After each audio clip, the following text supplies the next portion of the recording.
Tropais! You're the boss!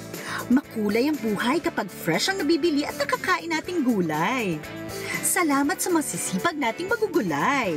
Kaya para sa utos si Boss, talong na may aspili ang gagamitin para magpaputok ng 5 lobo.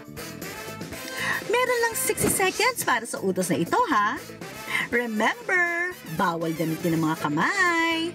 Ayon sa ginawang evaluation ng ating Board of Testers o BOTS, siyam ang husay sa 10 gumawa ng challenge. Isa lang ang sumablay. Kaya ito ay may job rating na caring-carry. Trabahador, good luck para good job! At yan ang utos ng mga boss natin para sa job order number 2 na may pasahod na 1,000 pesos. Mabilis lamang to, Miss Maui. Kailangan mo lamang putukiin ang mga balloons, ang 5 balloons sa loob ng 60 seconds gamit ang talong na may aspili sa dulo. At take your time kasi ikaw naman talaga. May tip lang kami sa'yo, Miss Maui. Bawal mong hawakan, bawal mong pagitnaan or ipitin ang balloon sa iyong mga paa. Dapat talagang pure talaga na pinutok mo lang siya ng ganon. Kaya naman, Miss Maui, ito ay may job rating na caring-carry. Dahil 9 out of 10 Board of Testers ang husay na nakagawa nito. May tanong ka ba, Miss Maui? Wala naman po. Walang tanong si Miss Maui at ready na siya. Kaya naman, work! Work na! Go, Miss Maui!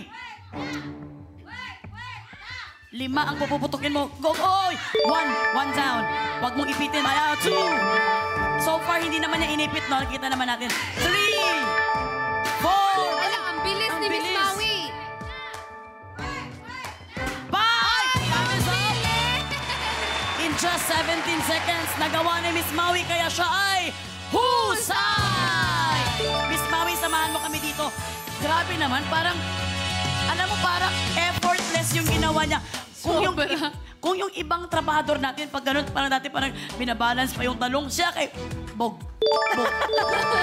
Anong ginawa mo, Miss Maui? Wala, parang trinay ko lang i-steady yung talong. Tapos, ano lang, yun lang, nag-dip lang. Tapos yun na. Ang cute kasi ni Miss Maui, para siyang si Tinkerbell ba? Kumbaga, yung pagiging petit niya, which is super cute, Miss Maui, ha? It makes you look younger pa nga eh.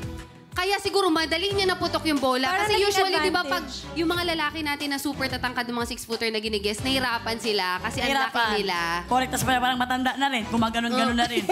In fairness, Miss Maui, good job ka talaga. Ang galing mo!